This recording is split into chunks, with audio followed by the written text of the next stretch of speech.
We're on the mic here on this fun day talking to a guy that's been in NASCAR since 1975, and effectively he has so many nicknames, but my favorite one is Larry Mack, one of the big time analysts, a big time crew chief back in the day, America's crew chief. That's what everybody calls him. He is now one of the analysts on Fox NASCAR's coverage. The awesome Larry McReynolds. What is up, sir? Great seeing you again. No, it's good to see you. Excited we could get together. We know we're coming close to Roanoke this Saturday night for 400 laps of short track racing. So glad we get to hang out for a little bit. Good deal. Now, of course, as I mentioned, you've been in NASCAR since 1975. What is your earliest memory of Martinsville Speedway? Because 75 years of Martinsville. What is your earliest memory of Martinsville? I guess just going there for the very first time. And, even though I've been a part of NASCAR since 75, I've only been in the Cup Series. Well, I say only. My first year in Cup was the latter part of 1980. So going there for the very first time for the fall race in 1980, and you heard so much about Martinsville being that little paperclip half-mile track, almost sitting there in the middle of a neighborhood.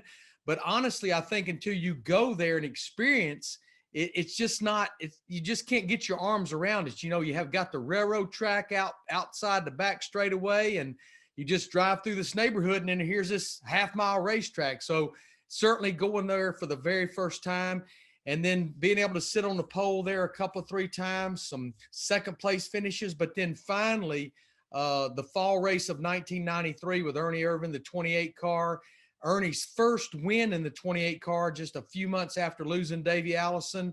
Certainly one of the wins that I'll always remember and treasure. Now, from your perspective, like I said, you've been going there for a while.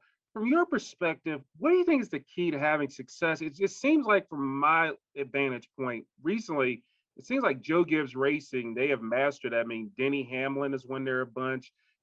They call it Martinsville. We call it Martin Truexville, Yeah. It seems like.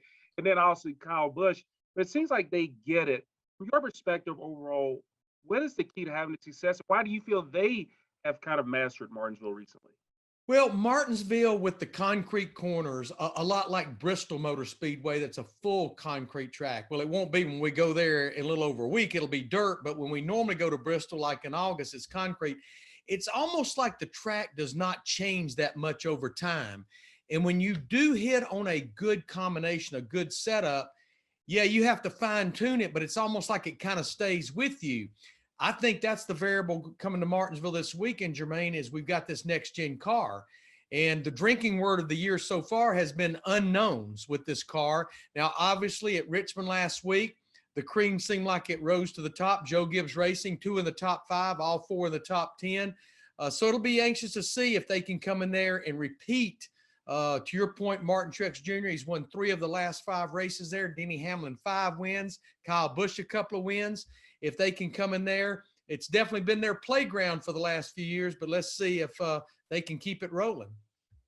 And then when you look at that, it's just one of those things. You mentioned that next gen car, but this year as a whole, we've had different drivers. We've had 7 different winners, and the first 6 winners were below the age of 30. Denny Hamlin kind of broke through the AARP circuit, they say, even though he's not old by any stretch of imagination.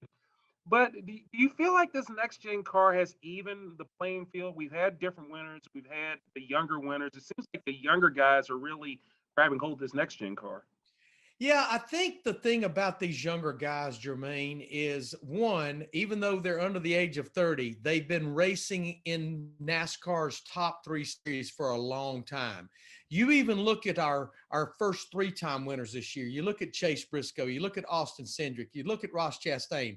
Those drivers, they've won races in the Truck Series. They've won races in the Xfinity Series. Austin Cindric is an Xfinity Series champion, but then they're driving for top teams. It's not like they're driving for middle tier teams. I do think this next gen car has closed the gap.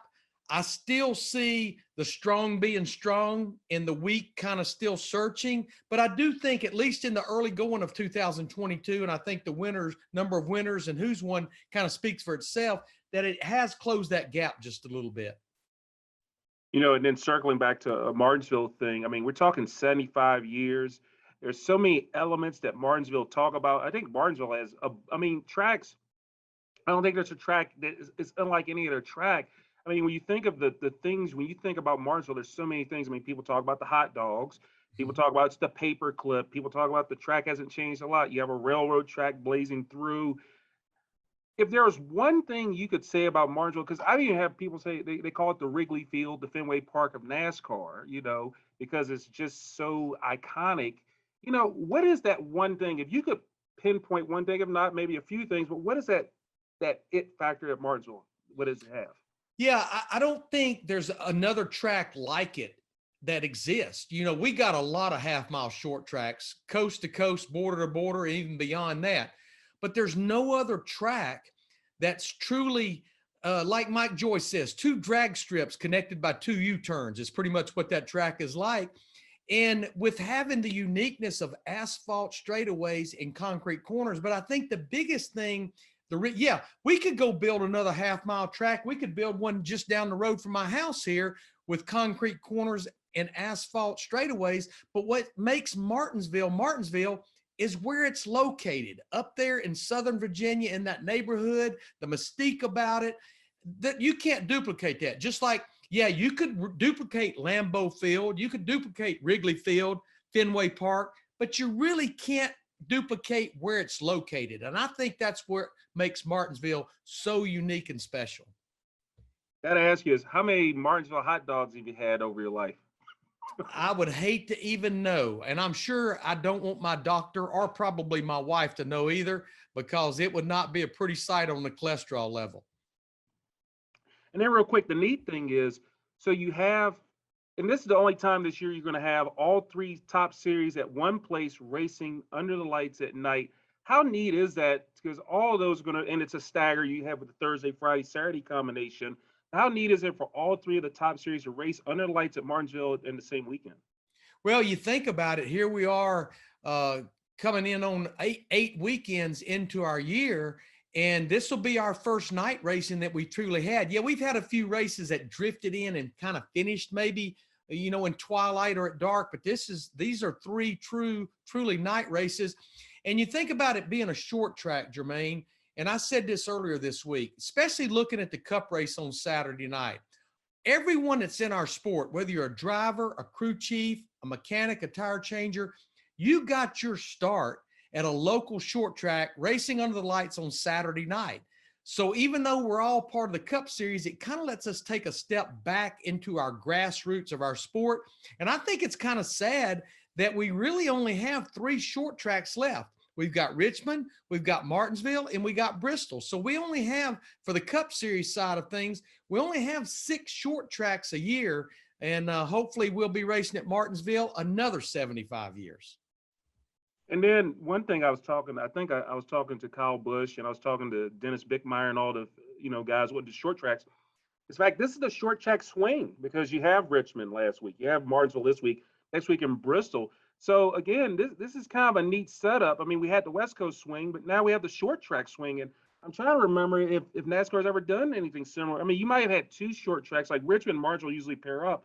I don't think we've had a scenario, to my recollection, where you've had Richmond, Martinsville, and Bristol in that combination somewhere. Yeah, and even though I talked about them being 3 short tracks, they are totally different. There's nothing really the same about them other than we call them a short track because they're smaller than a mile. We were at that 3/4 mile low grip track at Richmond last weekend. Here we are at this half-mile paperclip. And then whether you got dirt on Bristol or concrete, it's totally in a zone of its own. But, I got on our folks. I said, you guys are not very creative. We had the West Coast swing. So we're just going to take that and put it with a short track and call it a short track swing? No, I want to call it the short track showdown, back to back to back short track races.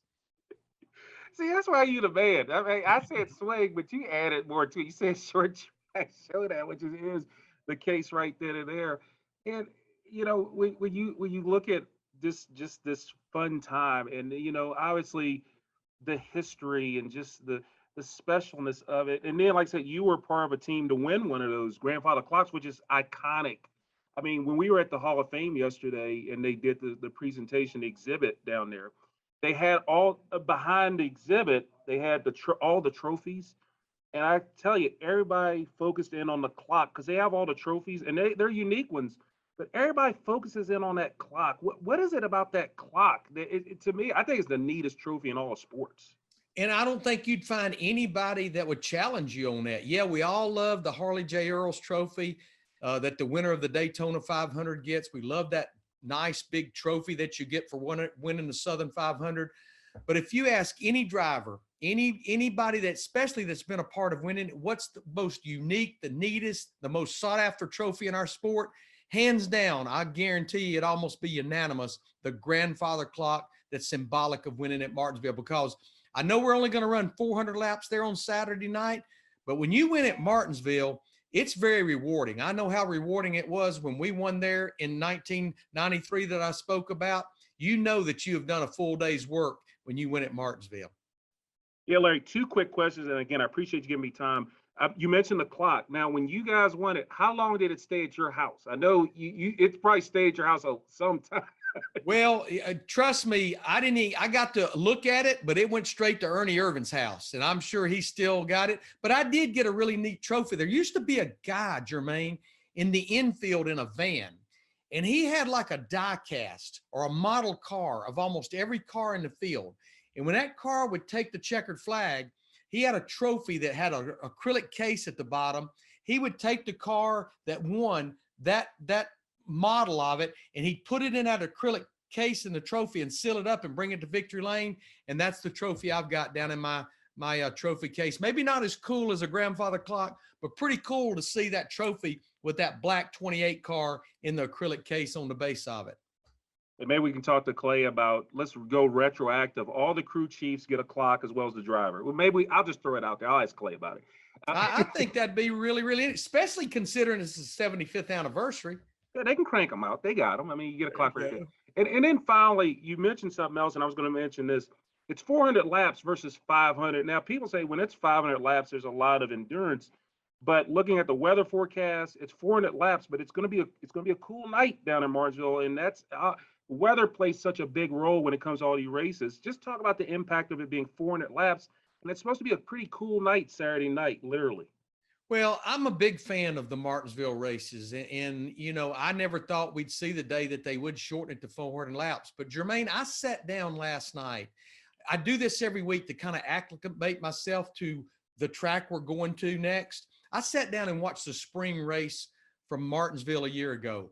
4 hours and 3 minutes. Now, I loved every minute of it, but in the society we live in today, that's too long. That's too long for someone to sit at home. Maybe not so much for the folks sitting in the grandstand, but for someone to sit at home, they're not going to sit there for 4 hours and 3 minutes and watch every lap of racing. So I think we run the risk of, maybe not run the risk, but we stand a chance of having a better race, shorter stages, shorter race. The sense of urgency kind of ramps up.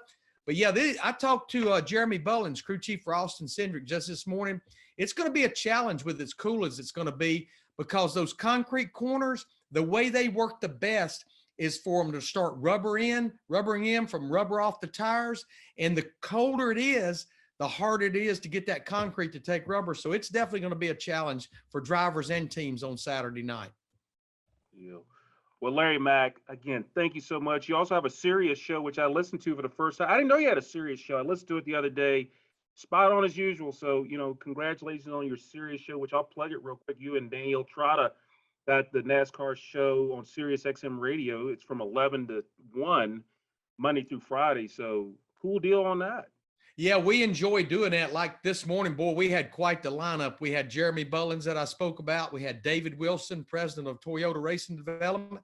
And then we had the 5-time Martinsville winner, the Richmond winner, Denny Hamlin on there. So give it a listen. We enjoy doing it. Well, Larry Mack, you're awesome, sir. Thank you so much. It's always a joy. I tell you, I love your breakdowns in the middle of the race. It's so neat to see you do that, because I learn a lot from you. When I listen to you, they throw it to you. You. It's like if you wrote a book about NASCAR for dummies, you could do that, because you definitely educate me every time I listen to you. Well, I appreciate it. I'm about to retire from giving my trends of the race, because this next gen car, it just keeps throwing me a curveball. Someone got on me about it, said, you can't get the trends right. I went, I'm not making the trends up. I'm just taking numbers and putting them together. I can't help that they're not working out. Yeah, it's funny because everybody's got to throw away those old notebooks. I mean, everybody, you guys had notebooks. Like you were a crew chief, you can do to this track. Okay, this is the setup. You throw that out the window with next gen, so you get a year in, and then you'll have your books back. Yeah, even as a broadcaster, it's starting with a clean sheet of paper. Thank you, Larry Mack. You are awesome. Thank you so much for your time, and have a good call or on a race coming up this weekend. Are you going to be in Martinsville, by the way? I'll be in the Charlotte studio. And again, it's an all FS1 weekend. As you mentioned, trucks on Thursday night, Xfinity Friday night, and then 7 p.m. Eastern time, again, FS1, little short race day pre-race show, and then we'll go racing for 400 laps. So no, I'll be in the Charlotte studio in what I call my command center. That's right. Yeah, I remember that. Well, hey, you're awesome. Thank you so much and have fun. I enjoy you, sir. All right. Thank you, Jermaine. Appreciate you.